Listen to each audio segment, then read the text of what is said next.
Competency practice questions को solve कर रहे थे। हमने 1 से लेकर 10 तक के मल्टीपल चॉइस को सॉल्व कर लिया है। आगे बढ़ते हैं हम क्वेश्चन नंबर 11 की तरफ। So question number 11, the relative mass of nitrogen is 14 and that of hydrogen is 1. This means that first Philips of nitrogen has the same mass second Philips of hydrogen. हमें इसमें correct word को put करना है. An atom 28 molecule, 28 molecule लिखा हुआ है और atom लिखा है, मीन्स करेक्ट नहीं है.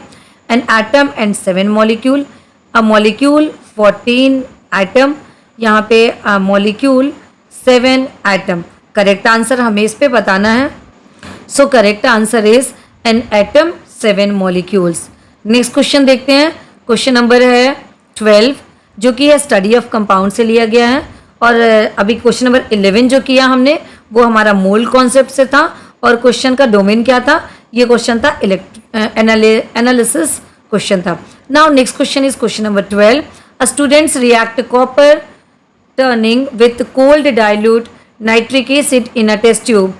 He tests the gas given off with moist red and blue litmus paper.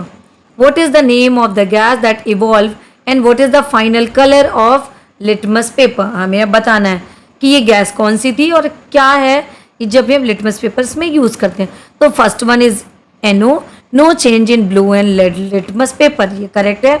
Next फिर भी देखते हैं NO2 ब्लू लिटमस, NO2 बनेगी नहीं.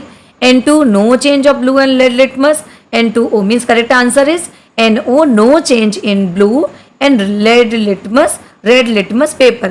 Now next question is which elements form a stable ion with the same electronic configuration as argon? Argon की तरह ion form पे कौन सा एलिमेंट है जो आर्गन की तरह स्टेबल कन्फिगरेशन ले सकता है? मैग्नीशियम 12 होता है इसका एटॉमिक नंबर, मीन्स ये नहीं हो सकता है क्योंकि उसके लिए मुझे आर्गन का 18 होता है, 18 चाहिए. फ्लोरीन 9 होता है, ये भी नहीं हो सकता. क्लोरीन 17 होता है और जब ये आयन का फॉर्मेशन करता है मीन्स एन आयन का फॉर्मेशन करता है तो ये किसके बराबर हो जाता है? ये आर्गन के बराबर हो जाता है. Sodium is not correct, means correct answer is chlorine. और ये क्वेश्चन है केमिकल बॉन्डिंग से, रिकॉल एंड अंडरस्टैंडिंग क्वेश्चन है.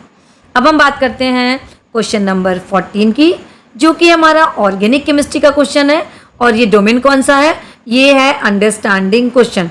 सो एक फिगर दिया गया है जिसमें जो है ब्लैंक जो राउंड है वो रिप्रेजेंट कर रहे हैं कार्बन को, जो एक ब्राउन कलर का राउंड है वो बता रहा है हमारा ऑक्सीजन को और जो ब्लैक सर्कल है यहाँ पे वो बता रहे हैं हाइड्रोजन को. तो अब हमें बताना है कि ये कौन सा ऑर्गेनिक कंपाउंड है and what is the name of compound. Pentanol. Pentanol इसलिए नहीं हो सकता क्योंकि 5 कार्बन चाहिए पेंटेनॉल के लिए, यहाँ पे सिर्फ 4 कार्बन है. Now next is butanol. Butanol means represent to the ol, represent करता ब्यूटेन प्लस ऑल, मीन्स ये रिप्रेजेंट कर रहा है O और H को, means hydroxyl gas means alcohol group. So butanol is the correct answer. Butanoic acid correct नहीं है, pentanoic भी करेक्ट नहीं है. So correct answer is butanol. Now next देखते हैं अपन क्वेश्चन नंबर 15 क्वेश्चन इलेक्ट्रोलिसिस से है और डोमेन है ये एप्लीकेशन बेस्ड क्वेश्चन है. तो क्वेश्चन पढ़ते हैं क्या है. When the compound was electrolysed using inert electrode the gas released N anode made a glowing splinter rekindle. The electrolytes that will not produce such gas observation at the anode is. हमें बताना है इसमें कौन सा electrolyte होगा. Dilute solution of NaCl, concentrated solution of NaCl, dilute solution of copper sulphate and acidified water. तो इसमें हम क्या लेते हैं? इसमें हम लेते हैं concentrated solution of NaCl. So correct answer is B, concentrated solution of NaCl. अब अपन क्वेश्चन आगे बढ़ते हैं. Question number 16. Which of the following chain of hydrocarbon undergoes 2 step of reaction to become a saturated? 2 step के बाद ये saturated condition पे पहुंचेगा, हमें इसको बताना है. तो फर्स्ट है जो हमारा, फर्स्ट में है ऑल बॉन्ड, क्या है? सिंगल बॉन्ड है, ऑलरेडी सैचुरेटेड है ये, तो फर्स्ट करेक्ट नहीं हो सकता. सेकेंड है केवल एक बॉन्ड डबल है तो 1 स्टेप पे ये सैचुरेटेड हो जाएगा, ये भी करेक्ट नहीं है. थर्ड जो है, थर्ड पे ट्रिपल बॉन्ड है, तो ट्रिपल बॉन्ड है दैट मीन्स कितने स्टेप पे होगा, आफ्टर अ 2 स्टेप ये किस में चेंज हो जाएगा, सैचुरेटेड में। एक बार में एक बॉन्ड, दूसरे बार में दूसरे बॉन्ड और सिंगल बॉन्ड यहाँ पे बचेगा, तो ये 2 स्टेप में सैचुरेटेड हो सकता है। तो C is the correct answer, D भी करेक्ट आंसर नहीं है। आगे बढ़ते हैं क्वेश्चन नंबर 17 की। Given below a 4 different illustration of preparing hydrochloric acid drawn by students which is there is the correct. So 4 यहाँ पे डायग्राम बने हुए हैं, हमें करेक्ट डायग्राम को फाइंड आउट करना है। तो फर्स्ट वन करेक्ट लग रहा है क्योंकि इसमें फनल क्या है, उसमें उल्टी लगी हुई है और ये लिक्विड को टच कर रही है, वाटर को टच कर रही है। सेकेंड की बात करते हैं, सेकेंड फनल तो इसमें एकदम सही लगी हुई है, मीन्स हम क्या करते हैं यहाँ पे उल्टी फनल को यूज़ करते हैं, फनल भी उल्टी लगी हुई है, लेकिन ये वाटर लेवल को टच नहीं कर रही है, इसीलिए ये डायग्राम रॉन्ग है। थर्ड जो है वाटर लेवल पे डिप है वो फनल, इसलिए ये भी करेक्ट नहीं हो सकता। फोर्थ है कि यहाँ पे जो फनल है हमारी सीधी लगी हुई है, तो हम इस प्रोसीजर में फनल को उल्टा यूज़ करते हैं, तो इसीलिए फोर्थ भी करेक्ट नहीं है। That means correct answer is first, जिसमें कि फनल उल्टी लगी हुई है लेकिन वो वाटर लेवल को केवल टच कर रही है। That is the correct diagram. Now next question की तरफ आगे बढ़ते हैं, question number 18। When 2 organic compound A and B react together in a presence of concentrated H2SO4, a fruity smell evolve from one of the product.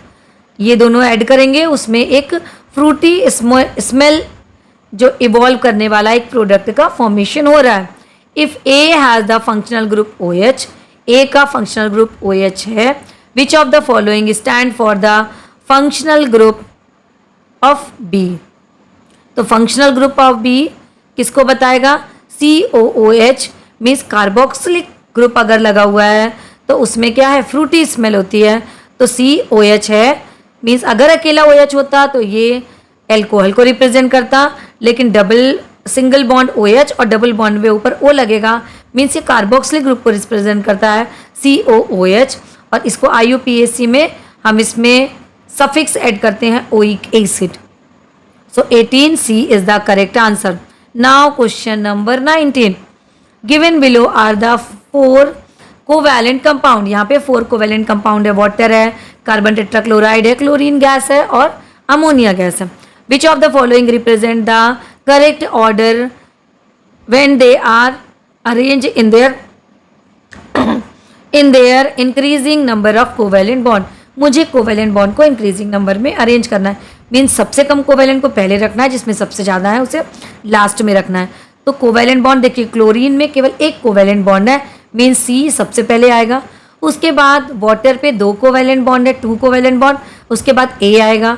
इसके बाद है ammonia पे 3 covalent bond है और एक लोन पेयर होता है, D आएगा। उसके बाद कार्बन टेट्राक्लोराइड में 4 कोवेलेंट बॉन्ड होते हैं, तो B आएगा। That means D is the correct answer. C 1 covalent, A 2 covalent, D 3 covalent और B 4 कोवेलेंट, मीन्स 19 में D is the correct answer. Now question number 20। The electrolytic cell used for the electrolysis of molten lead bromide to made a silica. Silica का हम electrolytic cell बनाते हैं। अब question क्या पूछ रहा है हमसे, which of the following properties of the silica that is the reason for its not having much significant in a process of electrolysis.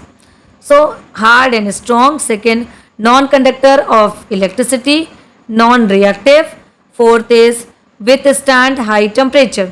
तो हम सिलिका क्यों लेते हैं, हार्ड एंड स्ट्रॉन्ग, पहला हम इस पे रखेंगे, hard and strong is the correct answer. Electrolysis का क्वेश्चन है और ये क्वेश्चन है अंडरस्टैंडिंग क्वेश्चन। तो हमने आज 11 से 20 नंबर तक के जो मल्टीपल चॉइस क्वेश्चन को सॉल्व किया। नेक्स्ट क्वेश्चन को हम नेक्स्ट वीडियो में लेंगे। पढ़ते रहिए, फिर मिलते हैं नेक्स्ट वीडियो में।